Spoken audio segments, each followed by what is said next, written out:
My name is Ziggy Shipper and I'm a Holocaust survivor.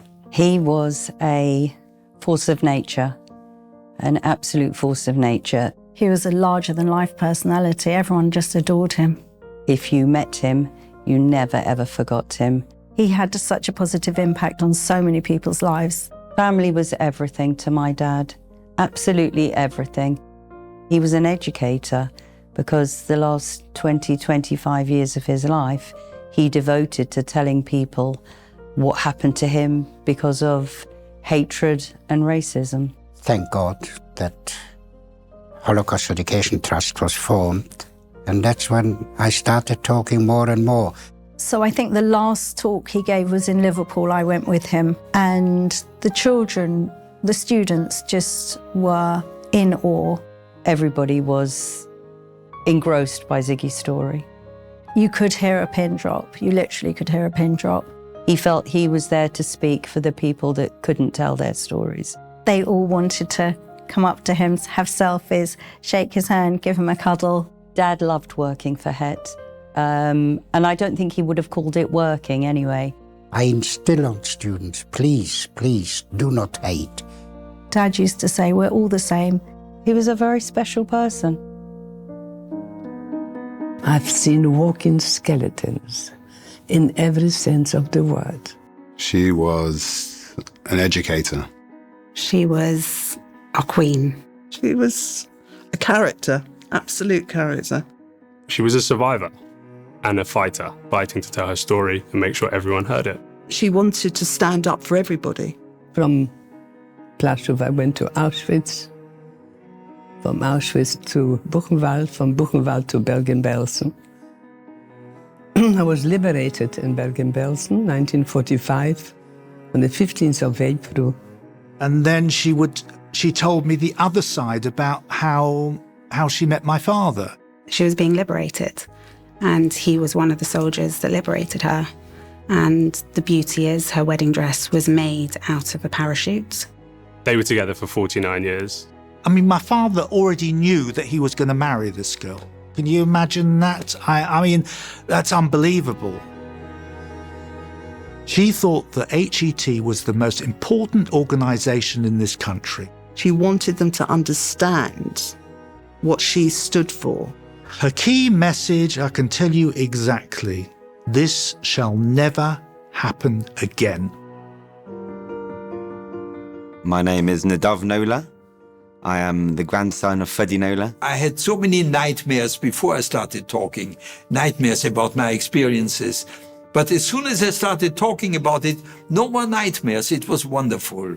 He lost his family. They were transported to Auschwitz and immediately gassed. How can anybody put anyone else through that?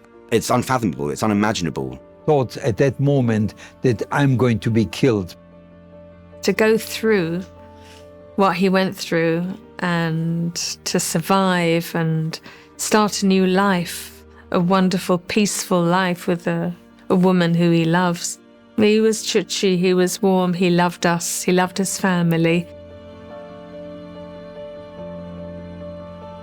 Whole family consisted of 10 of us. Only my brother and I survived. He liked people to know that he lived a life afterwards. I never knew really what was going on in his head, how he struggled with nightmares from his past, because he never showed that side. Once he'd done this testimony, then it became all-consuming. He could be in an auditorium in a school and you wouldn't hear a pin drop.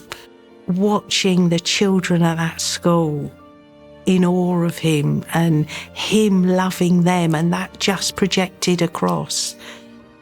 He was really good, and I was really surprised and very proud. My name is Ben Helfgott. I was born in Poland in 1929. Grandpa wasn't a leader because he wanted to be the number one man. He wasn't motivated by personal fame or success. His priorities were his family and making sure that, a lot of the things that I think he had to forego when he was younger, that all of his family could do now. It's pretty shocking to lose all of your family bar one and then come to the UK and build a life captaining the weightlifting team at the Olympics of your adopted country. It's a pretty special story. He did it because there was an ultimate cause that he was passionate about, and he really led by example, and people followed him. When it comes to the Holocaust, as soon as I start talking, the memory immediately comes to me. Education was his number one priority, and Het was the vehicle to deliver that. I think his key message is tolerance and respect, and his words that people use all the time. But he embodied it. I think what he would want is for all of us to just continue moving forward. It is very important to teach the Holocaust, that people become aware about what human beings are capable of doing. I do fear for the future in terms of anti-Semitism, definitely. My kids go to a Jewish school. I have that fear every day. And walking along the streets, being called a Jew boy. And then one of them said, "Oh, don't talk to them, they're Jews." Because of, after that, I didn't wear a Magen David. Not because I wasn't proud of being Jewish, but I suppose